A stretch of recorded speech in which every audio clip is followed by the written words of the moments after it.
স্বাধীনতা একসময় ছিল আমাদের অহংকার, কিন্তু কিভাবে সেই স্বাধীন রাষ্ট্রই হয়ে গেল ভারতের প্রভাবাধীন এক ছায়ারাষ্ট্র?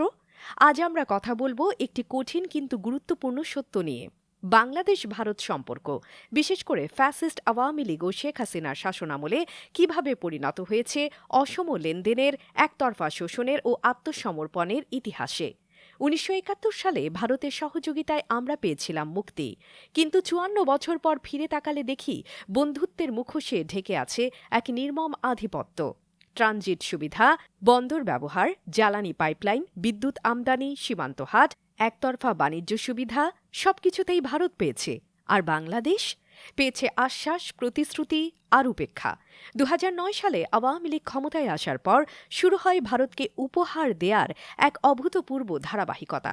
ভারত পেল বাংলাদেশের ভেতর দিয়ে সড়ক, রেল ও নদীপথে পণ্য পরিবহনের পূর্ণ ট্রানজিট সুবিধা, চট্টগ্রাম ও মোংলা বন্দর ব্যবহারের অধিকার, বিদ্যুৎ ও ডিজেল রপ্তানির সুবিধা, বহু চুক্তি যেখানে অর্থ নিয়ন্ত্রণ সবই ভারতের হাতে।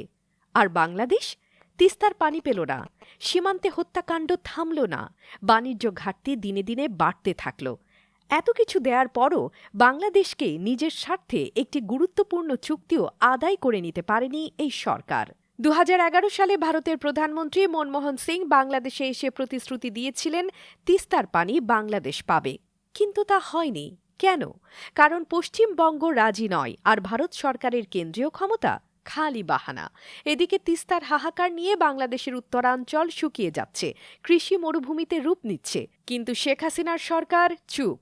২০১৪ থেকে ২০২৪ এই ১০ বছরে ৩৫০-এর বেশি বাংলাদেশি বিএসএফের গুলিতে নিহত হয়েছেন। একে একে হত্যা, নির্যাতন, গুম, তবুও কোনো জবাবদিহি নেই। এমনকি সরকার মুখ খোলে না। বাংলাদেশ কি একটি স্বাধীন দেশ, নাকি ভারতের গার্ডেড সাবসিডিয়ারি রাষ্ট্র? ভারত থেকে বাংলাদেশে পণ্য আসে বছরে $১২ বিলিয়ন বেশি, আর বাংলাদেশ যা রপ্তানি করে তা ২ বিলিয়নের কম। কেন বাংলাদেশি পণ্য ভারতে ঢুকতে পারে না? কারণ অজস্র নন ট্যারিফ ব্যারিয়ার, যেগুলো ভারত নিজের সুবিধার জন্য বসিয়েছে। আর আমাদের সরকার তালিয়া বাজায়। প্রশ্ন হলো, এই সম্পর্ক কি বন্ধুত্বের নাকি পরাধীনতার? শেখ হাসিনা ও আওয়ামী লীগ সরকারের শাসনামলে বাংলাদেশের সার্বভৌমত্ব, অর্থনীতি ও কূটনীতি যেভাবে ভারতের করতলগত হয়ে পড়েছে, তা নিয়ে এখন প্রশ্ন তুলছে সচেতন মানুষজন। এটা শুধু কূটনৈতিক সমঝোতা নয়, এটা জাতীয় আত্মসমর্পণ।